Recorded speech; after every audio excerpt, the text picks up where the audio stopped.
Welcome to another edition of Global Conversations with Reджис ТВ-шоу, coming to you from beautiful and historic Yalta in the Crimea of the Russian Federation.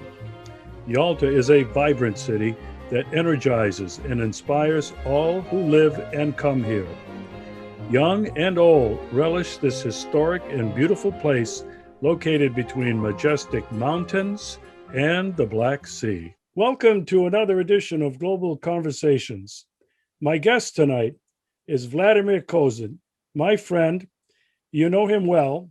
He's a special advisor to the Russian presidential administration on nuclear treaties, nuclear weapons, preparedness, and the whole bit.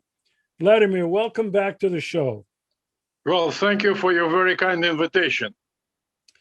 Well, it's an especially important and critical time to have you on.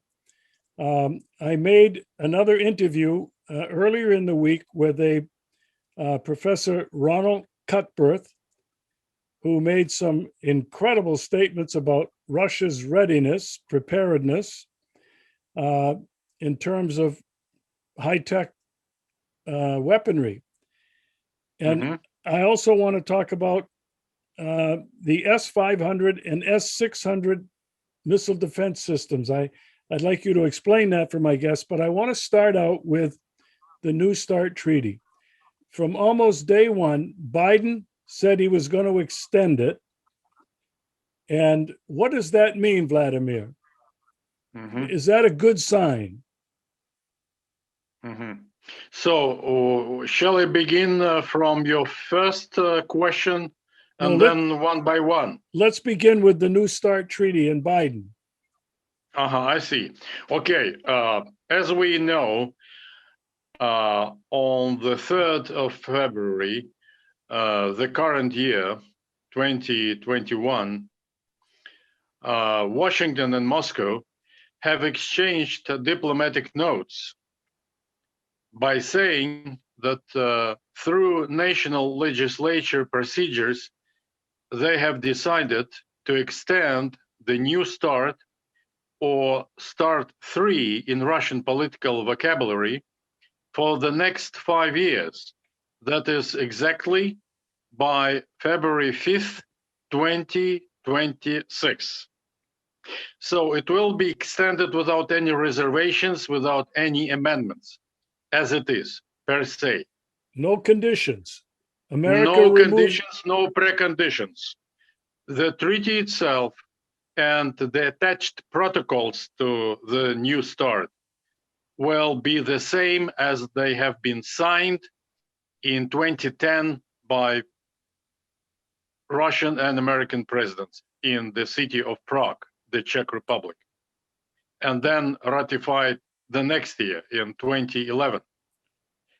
Okay. So it's a very good start in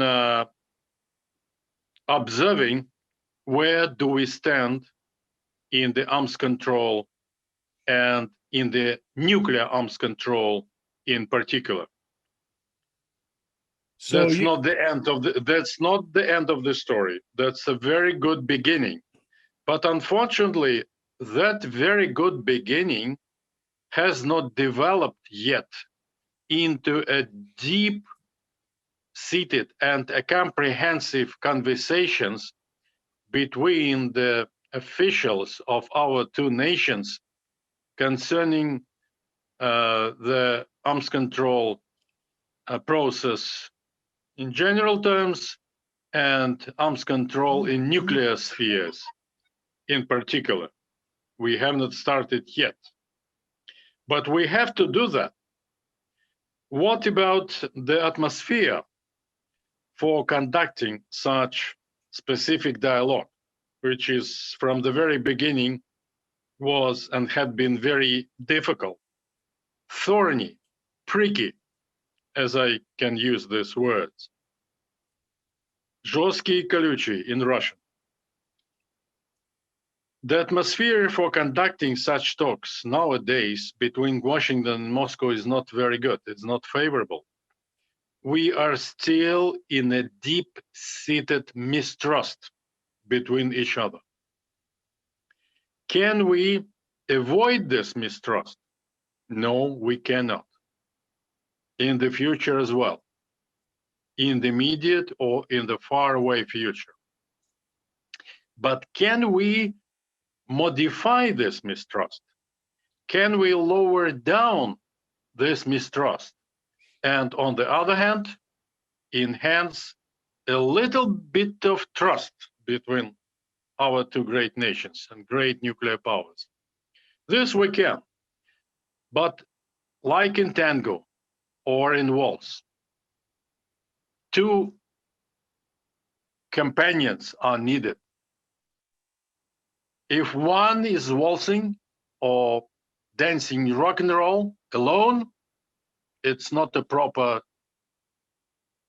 tango or waltz or rock and roll.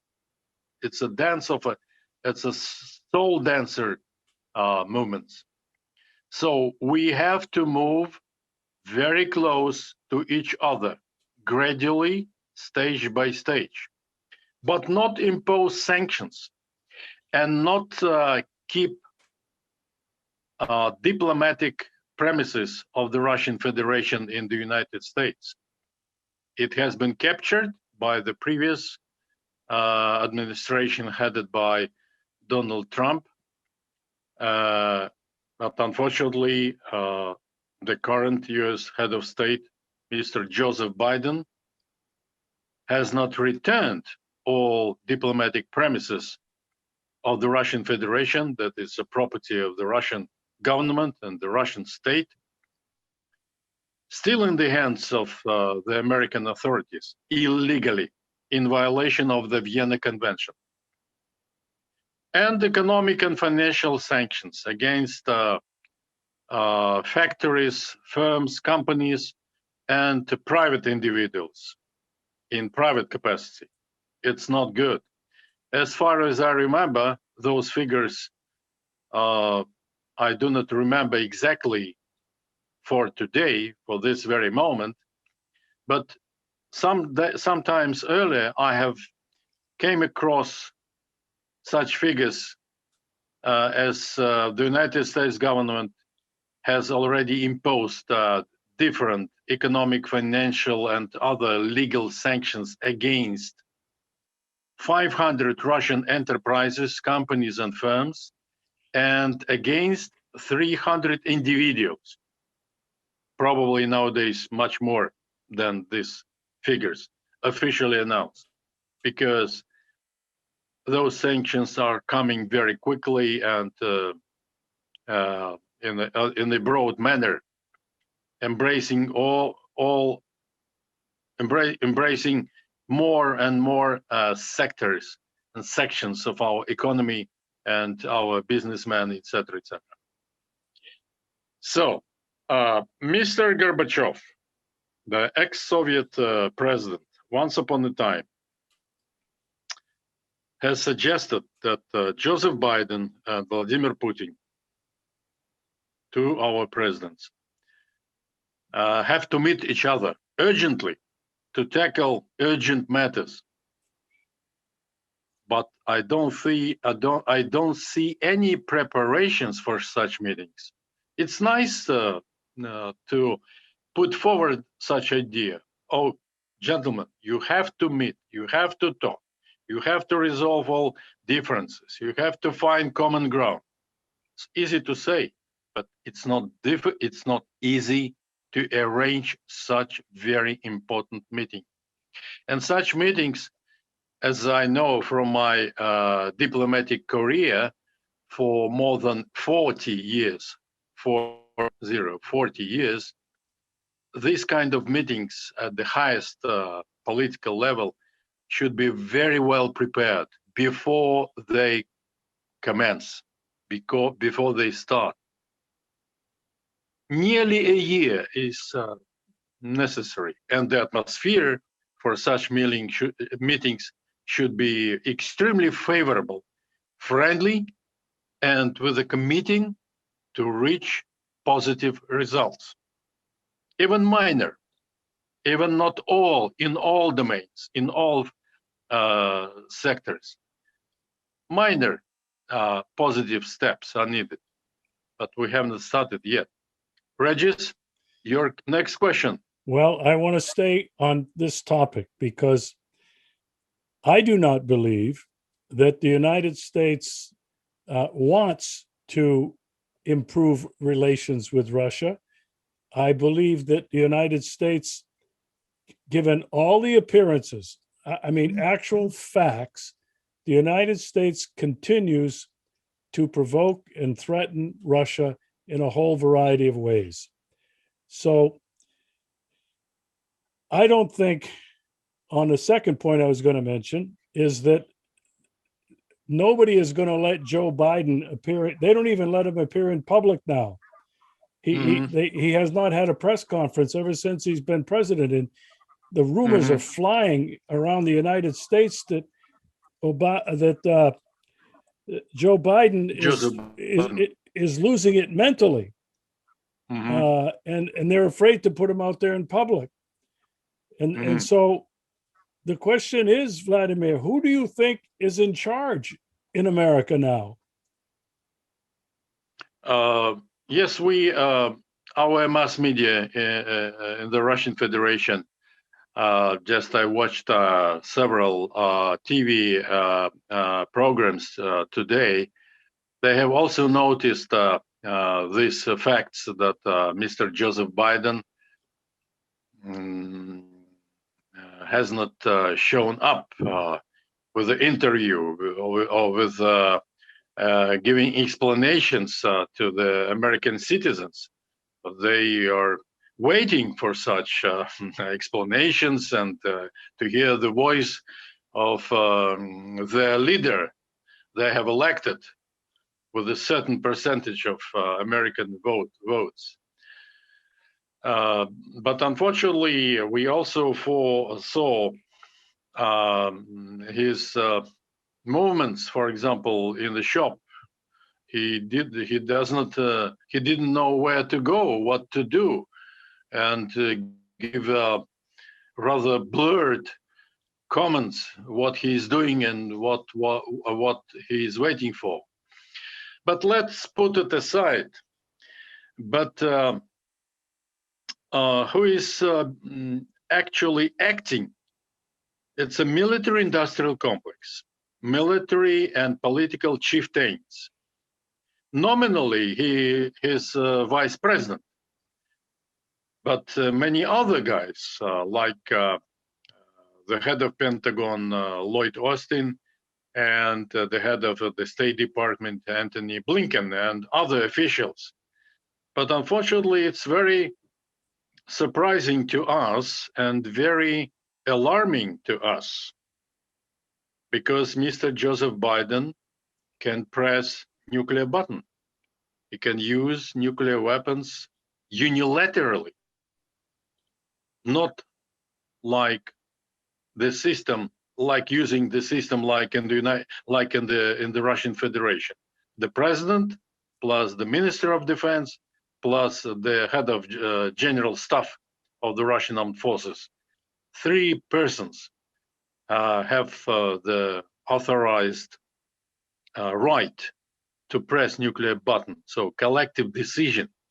And by the way, the upper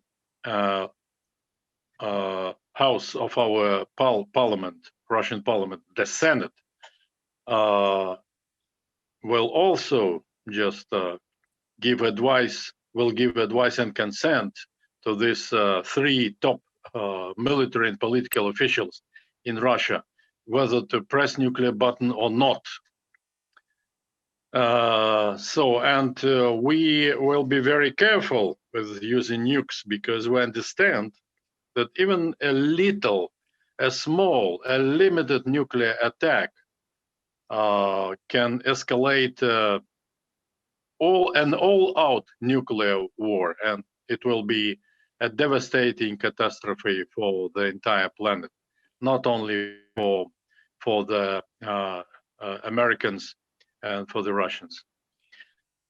It's a very bad, because and we have already passed this kind of history when the former Soviet leaders were very poor in terms of health, and we're not capable to give long interviews to explain the realities to the fellow countrymen, to touch upon very acute and very important national and international issues, etc., etc. We have already passed it. Vladimir Putin, like ex-Cuban leader Fidel Castro, can talk several hours while responding to unrehearsed questions from the audience immediately. Yes, immediately on the spot. So, but in this particular case, coming back to the United States, we feel very well embarrassed and very well concerned what is going on. Because Vice President Kamala Harris, she is quite smart. She's much younger than President Joseph Biden. But nevertheless, she doesn't have proper experience in arms control and disarmament, in military political issues. Probably she knows very well of the domestic policy of the United States, the American history, human rights, gender rights, the protection of other minorities in the United States, etc., etc. But I think that Kamala Harris is not very well capable to address properly international issues and the relationship between two huge giants, namely the USA and the RF, the Russian Federation. Reджис? Yeah, I couldn't agree with you more, Vladimir. It's very troubling. I mean, the rumors are flying all over the place. First of all, to take the nuclear button away from Biden, that's been all over social media, even in the mainstream media. I personally don't believe that the president of the United States has unilateral decision-making about pushing that button. That would be hard for me to believe. The second point is there's a vacuum right now in the United States of America in terms of international diplomacy. It's voiceless, it's non-existent, as you said. Mm-hmm. And in terms of Kamala Harris, she has zero foreign policy experience, has never met foreign leaders.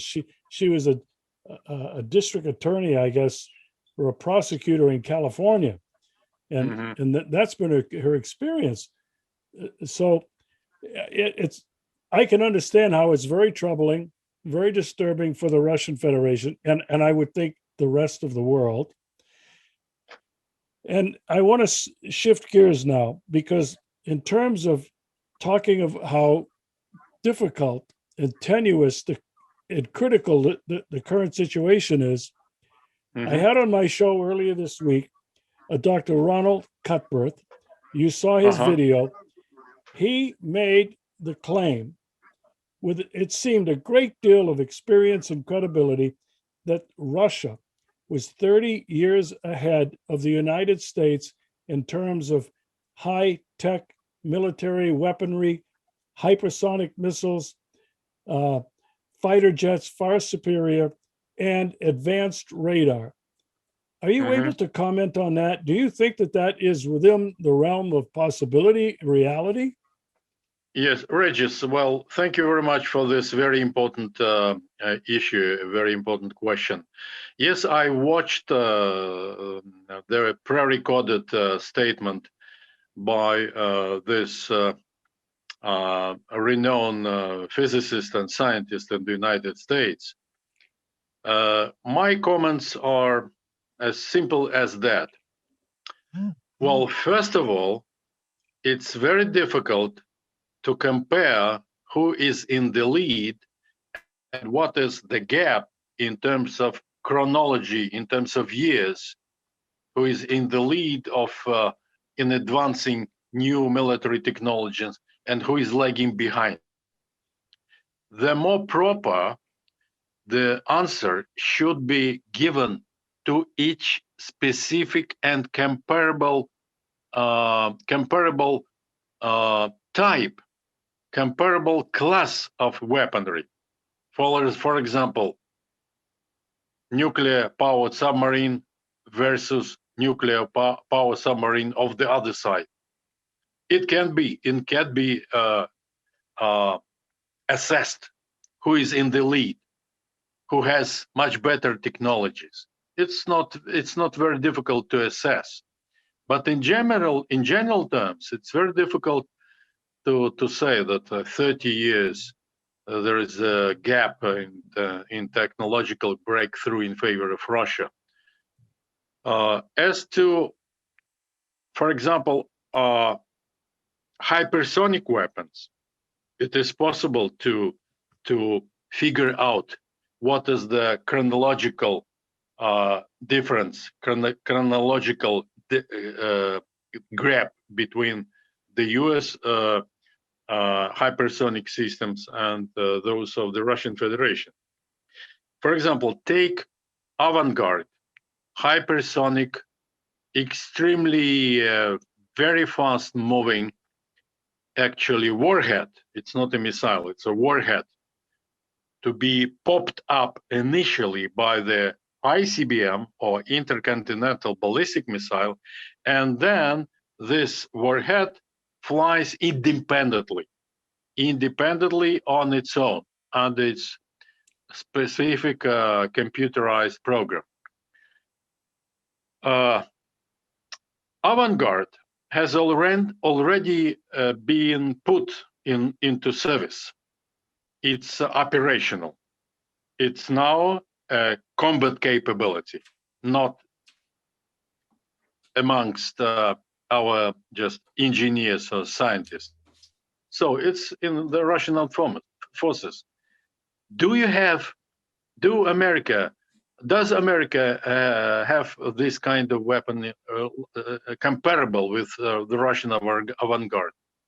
For today, no. How long it will take the United States military-industrial complex to produce a kind of replica of Avangard, similar,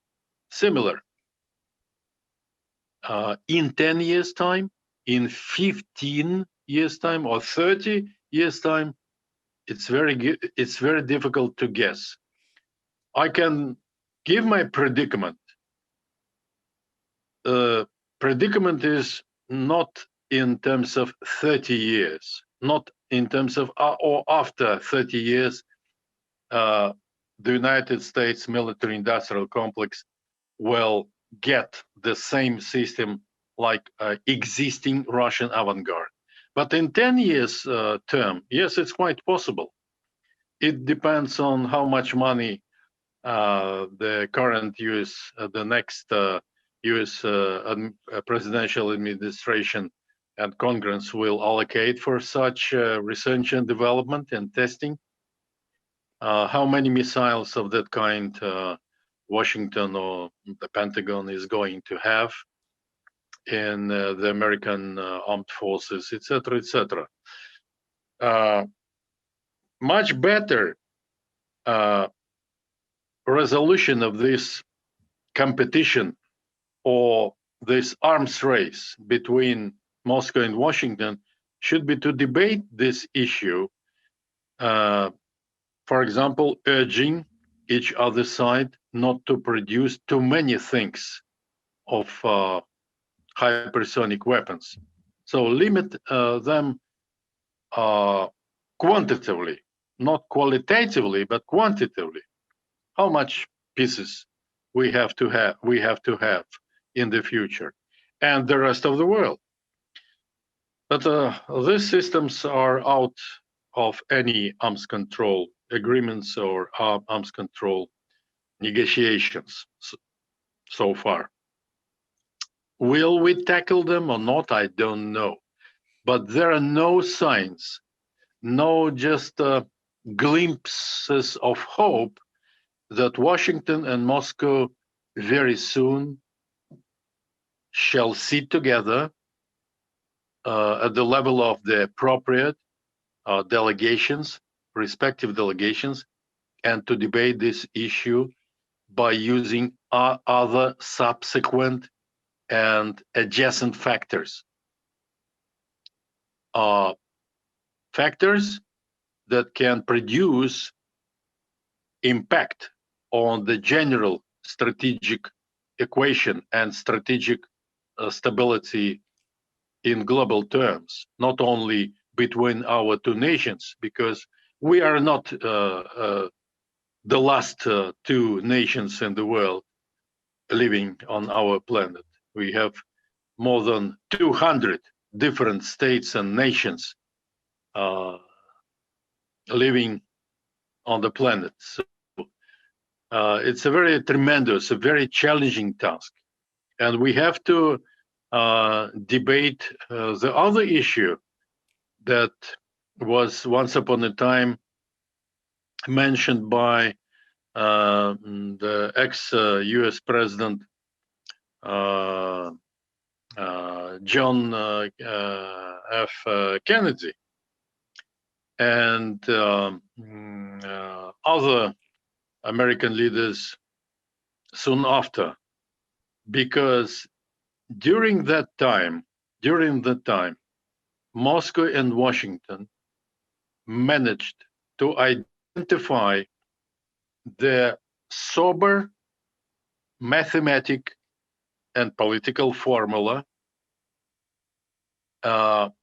outlining the rational comparison between strategic offensive and strategic defensive capabilities. If there are no defensive strategic capabilities, so there is a temptation to start nuclear war, to be the first to attack nuclearly.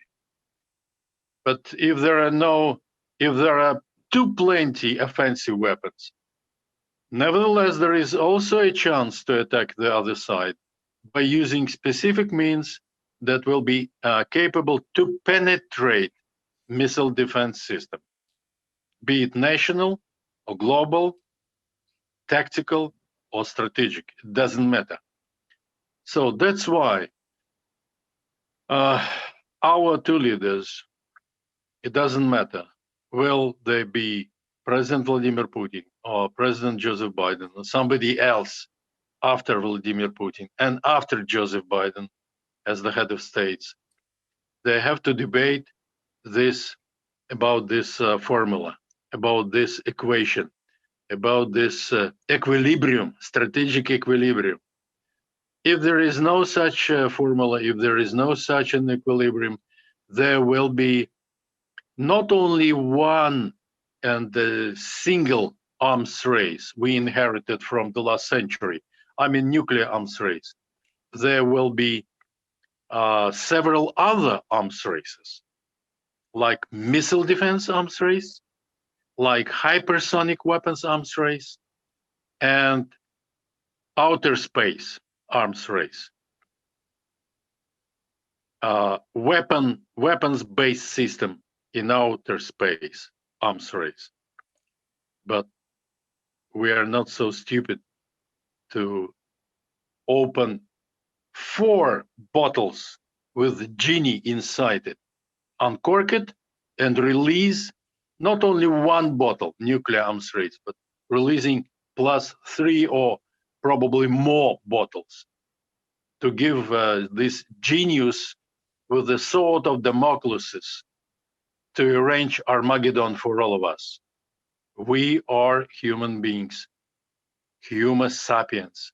We have to be rational and very careful with all this weaponry, with all this defensive and offensive systems. Regis? Well, let's look at this rationally. The United States of America apparently is not acting rationally. Let's look at what we know. The United States continues to invest trillions of dollars every year in weaponry that doesn't work. The F-15 fighter plane, they just announced that they're going to do away with the program. Billions of dollars spent on it. It doesn't work.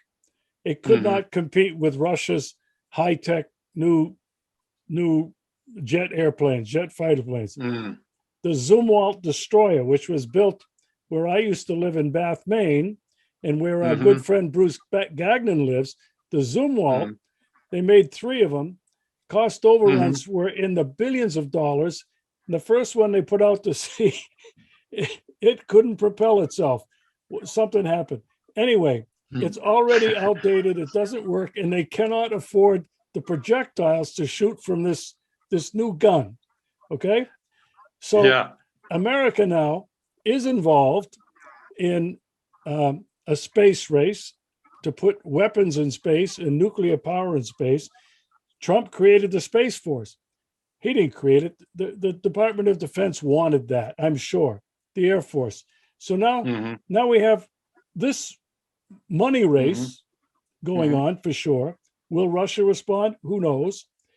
There's also this fact that we know the United States, according to Obama and Trump, was going to invest millions of dollars in upgrading America's nuclear capability. What does that mean? Does that mean developing new high-tech hypersonic missiles, or does it mean just modifying and adding thousands more of what we already have? Who knows what that means? America continues to build ships and groups of ships, carrier, whatever you want to call them, naval armadas that are sitting ducks. They're totally outdated with today's technology.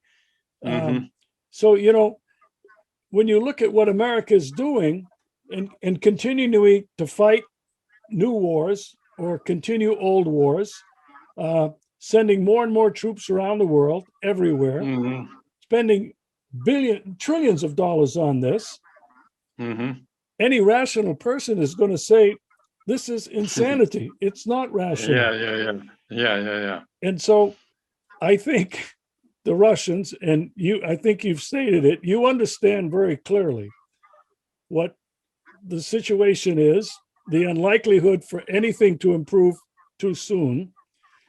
And so I have to ask you this question, Vladimir.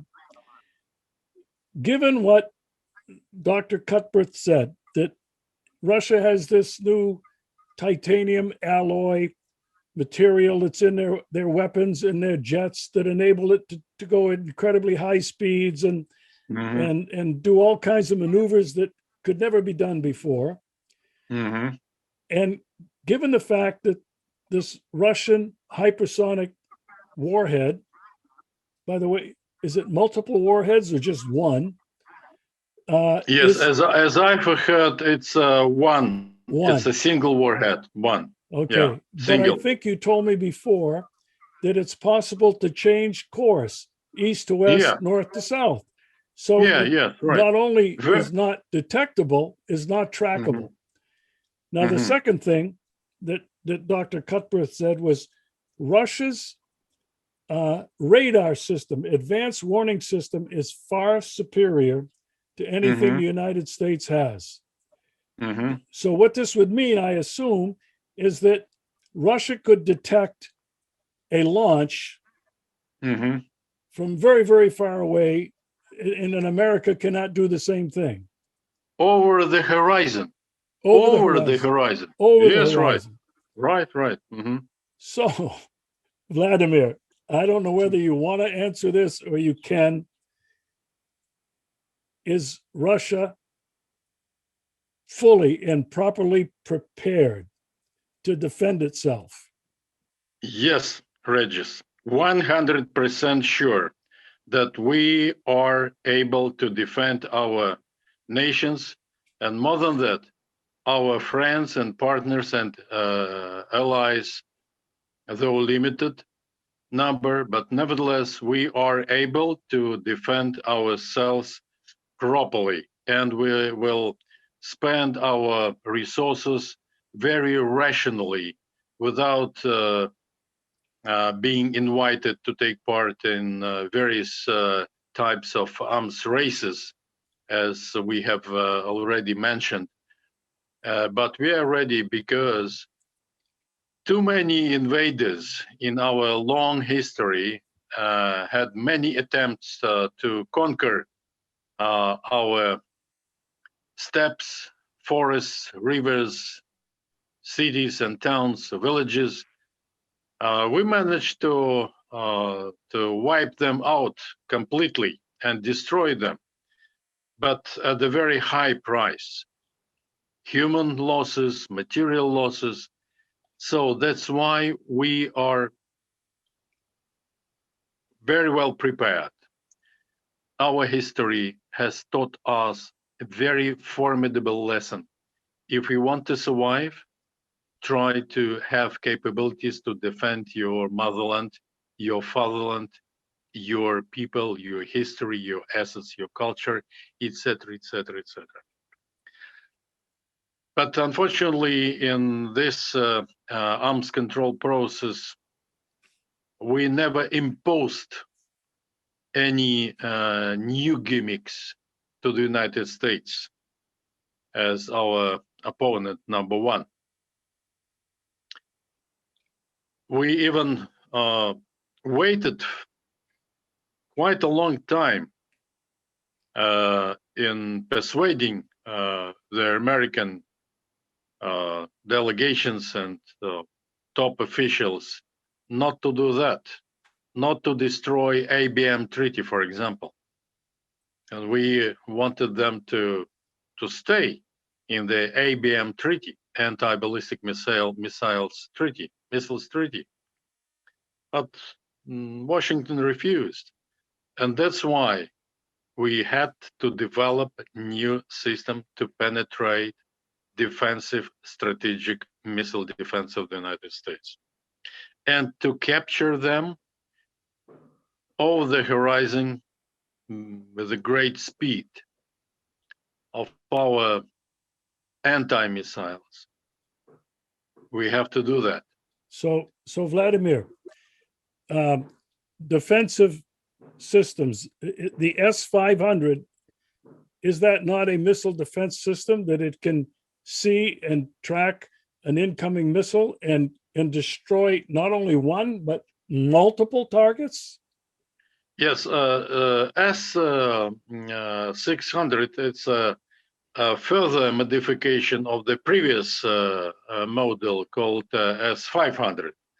S-500 is capable not only to intercept targets with very fast-moving anti-missiles, missile defense rockets, but also to intercept them in the immediate outer space. I can remind the audience that the space, the level of space or outer space starts from the level of 100 kilometers from the world oceans. That's a zero, called zero, not starting taking into account mountains, etc., or canyons, but the world ocean, it's a zero level. So 100 kilometers from zero level upwards, it's atmosphere, stratosphere, etc., etc. But from 100 kilometers high in the space, it's called outer space. So 100 kilometers plus indefinitely, etc., etc., etc. So in this close outer space strata, we can intercept any kind of space-based capabilities, both anti-satellite weapons and weapons to be used in the link from cosmos, from outer space, to various targets located on Earth, on the ground. Oh, At wow. seas, yeah.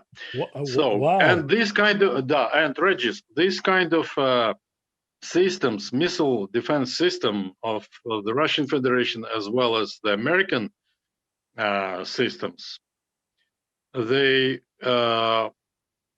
cannot be limited. So after the demise of the ABM treaty, in the year of 2002, there are no limitations, there are no restrictions for deployment and for modernization and for creating new systems of this kind. So IBM systems. So our hands are free. And the rest of the world, no limitations. But we have to debate this issue as well. Also, putting some limitations on the number of defensive missile defense system and geographical location. No, not to move them very close to the territory of the opposite number. So as to national missile defense, it's okay. It's a sacred right of any nation to defend itself by using your own territory, your own just assets and people, etc., etc. But not to move them very close to the doorstep of the other nation of your opposite number. So it's a very important question, still unresolved, still unlimited perspective in this particular case. And yet, so I will not be surprised that after S-600, there will be S-700 and S-800, etc., etc. No limitations. Regis, sorry for answering too long. No. That was very, very important, Vladimir. I want to. You said that the S-500 and S-600 could even defend Russia against weapons that may have been shot from space. Right. And it's called I know space. It's called space-based weapon. Yes. Two types. And our friend Bruce Gagnon is writing and talking about this all the time. And, yes, I know. And protesting what the United States is doing. Yeah. But Russia has the capability of defending itself even from space-based weapons. Now, the second thing, and you mentioned this right at the end, as long as you defend your own country on your own territory, it's okay. But when you move this weaponry, as America has done and NATO, right on your borders, Russia's borders, that's a different story. Yeah, definitely. Yes, it is. Now, I think you told me before that the United States and NATO have missiles in places like Romania, Lithuania, Romania. I said Poland, Romania, yes, Poland, will be constructed in Poland, right? with missiles that supposedly can reach Moscow in 10 minutes. Do these missile defense systems, S-500, S-600, are they capable in that short a time of intercepting and destroying any incoming missile? Yes, we will do that. That's why we specifically invented, developed, and have already produced different types of several hundreds, so to say, the defensive systems to defend ourselves and our allies. Yes, it's all right. We can do that. We didn't have any restrictions, whatever, in terms of international law or any political obligations. We are free to do that. Well, not only free, but absolutely justified in terms of justifiable. Yes, good correction. Yes, right. Defending the motherland. As you said, every nation has the right to defend itself. Yeah. All right. So, Vladimir, the current situation that we're in, you and I have talked about this before, but as of today, it seems worse than it was even 2 months ago. Yes, right.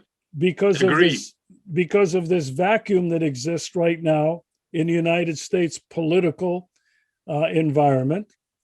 I think you mentioned that Russia knows that the deep state, the military-industrial complex, some politicians, some of these think tanks are creating and executing implementing American foreign policy. It's not the president, and I don't think it has been for a while.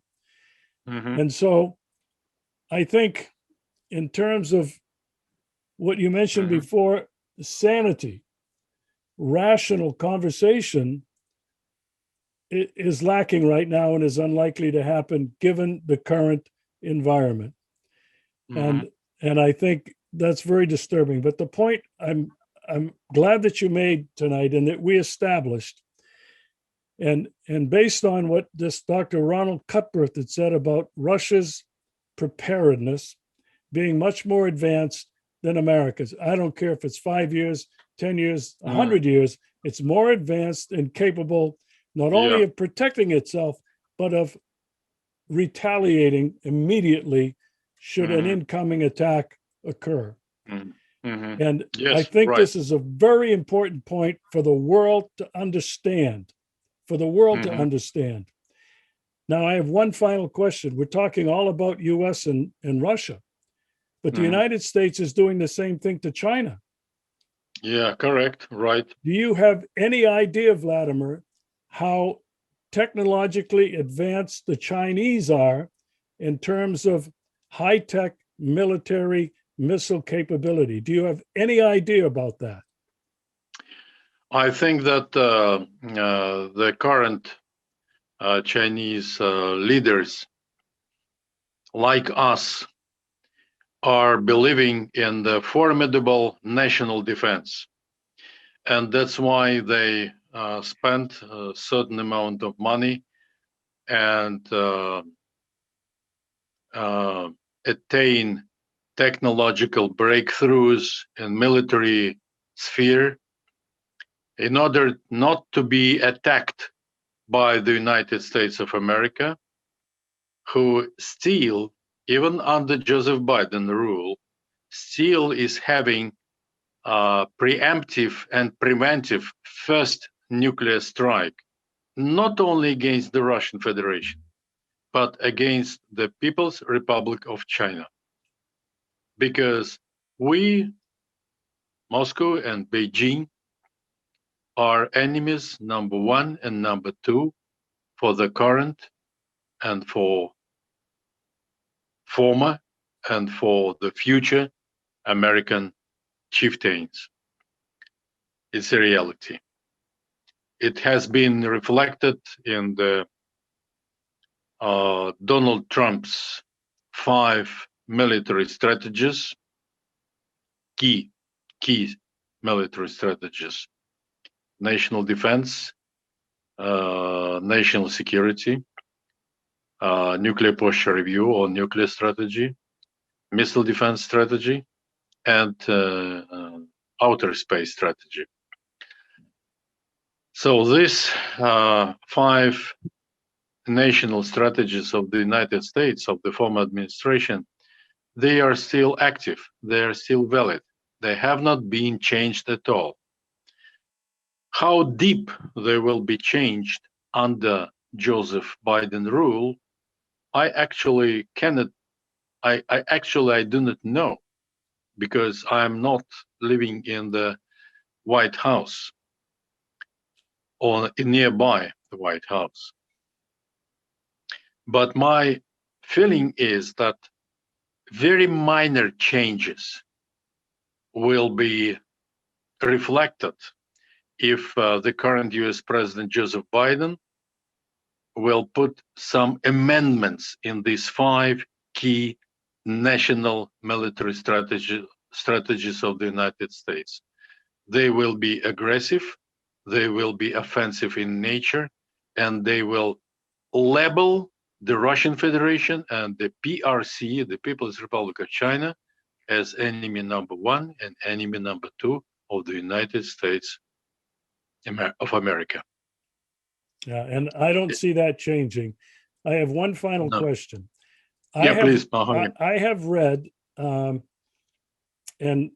it's been in several places, that Russia has been selling China some of this high-tech military technology. Is that true? It wouldn't surprise me.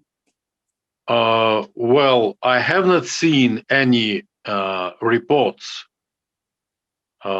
distributed openly by the Russian government concerning this particular issue. But you have to remember that we are a bona fide strategic partners and strategic allies.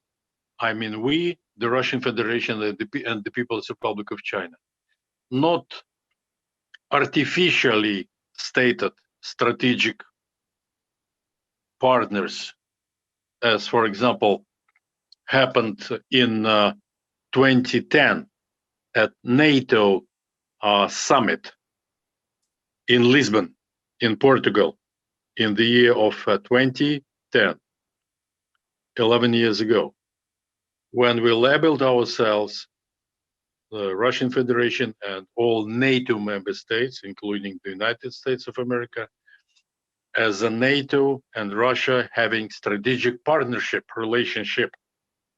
It was the last time when we used this kind of political formula, strategic partnership between NATO and the Russian Federation. Currently, we cannot use this kind of term. Cannot use, and I don't see any possibilities to revitalize this kind of very important political formula like strategic partnership between us. Strategic rivalry, strategic animosity, strategic mistrust. All these factors are prevailing our relationship. But we, as a rank and file citizens of our two beloved nations, have to make our best to address to all people all over the world, and even to our presidents, to persuade them to debate, to tackle, rather than to fight. And I would like to finalize my remark with the words of Winston Churchill, who once upon a time observed, jaw, not war, meaning talk and talk, but not fight, not to be engaged in military confrontation. Talk, we are talking. We can resolve issues. Why we are not the presidents? So, yeah, just a final remark, and I will just stop at this moment. Admiral Elmo Zumwalt was the first American high-caliber naval officer at the rank of admiral, whose memoirs called "On Watch" I read in original form. And Admiral Elmo Zumwalt would be very much surprised if he had been with us today, that these three ships, christened by his good name, Admiral Zumwalt, were malfunctioning and were not moving properly. It's a waste of time and waste of human resources and waste of money. So I think that the US military has to say its own word, what American nation has to have in terms of its military capabilities, not only congressmen and politicians and think tank civilians. It's a combination of people and combination of responsible personalities that should participate in the debates, what to have, what not to have, how much to spend, how much not to spend. Look, the final brush. Recently, the United States has spent so much money on military capabilities, on military assets, that was equal to 6 other world nations spending for military purposes together, totally combined. I have recently seen the updated figure in this particular case. So the United States government is now spending so much money as 10, not 6, but 10 super military powers and nations are spending for military purposes. In the list of these 10 nations, there are great powers: the Russian Federation, the People's Republic of China, Republic of France, the United Kingdom. Look. Yes, I know that the Americans are very generous people, but you should not be too generous for the detriment of your national security. And I wish, and many of us who are active in this area wish that the American people would wake up and understand what is happening with their money, their resources, and their good name. Now, I would like to finish with at least this comment.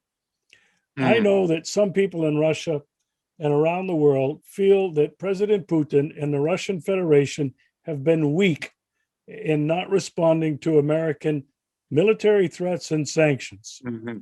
On the other hand, there are many people around the world who acknowledge that it's been President Putin and the Russian Federation that have pleaded repeatedly over the years to be accepted as partners, equal partners, to be accepted at the table, around the table, with no head, with no bottom.